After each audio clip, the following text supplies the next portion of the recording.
First of all, number 10, the Caribbean is comprised of about 29 countries or dependent territories. Here's a trusty map to help us out here. Not a lot of difference between the independent country versus the dependent territory from a vacation standpoint, but whether or not you're going to need a passport or a visa will come into play here depending upon where you're coming from. Some of my current favorite Caribbean destinations include the Bahamas, Cozumel, Jamaica, and Barbados. Those are just to name a few, and they do change from time to time. Number 9 is the weather.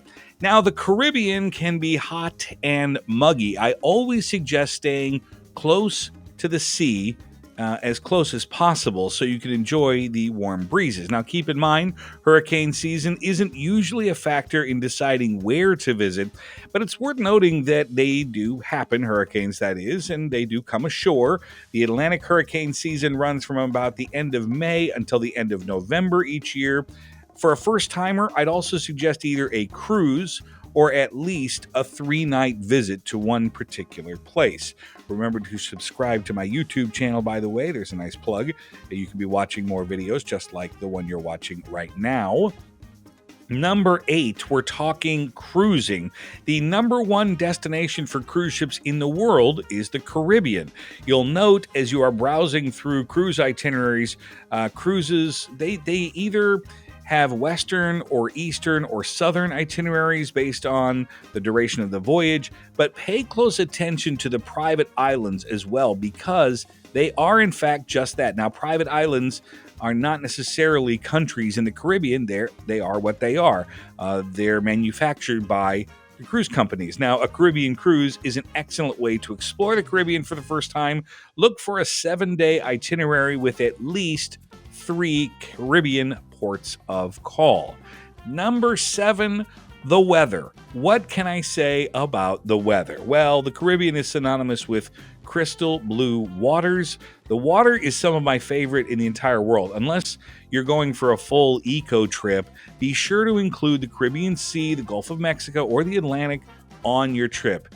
It's warm, it's stunning, you can go scuba diving, snorkeling, boating, fishing, jet skiing, parasailing. Just get out there and explore. Number 6, the terrain.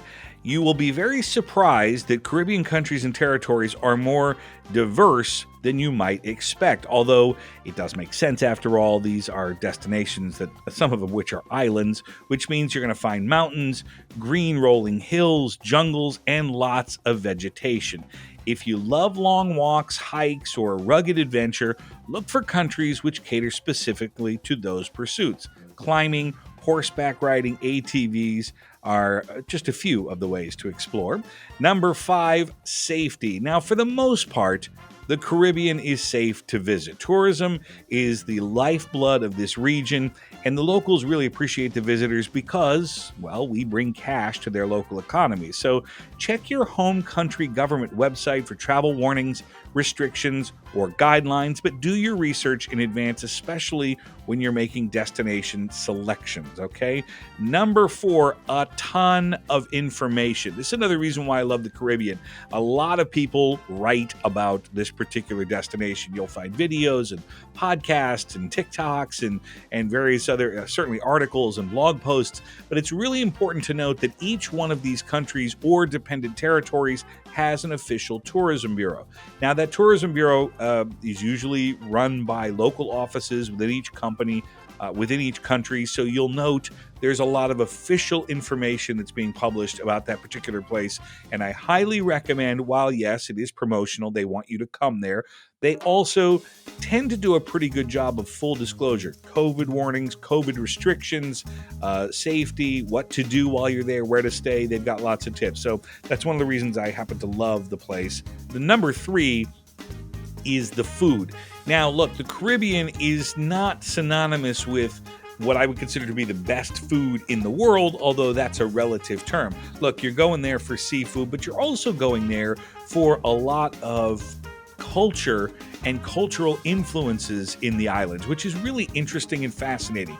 You know, think chocolate, of course, think seafood, but things like conch fritters and, just different flavor profiles and spices. So you'll find that in the Caribbean. So that's one of the reasons. And of course, the rum, the cocktails, you're there to, some of these distilleries have been around for hundreds of years. So that's another reason to go is number 3, the food. Number 2, accommodation options.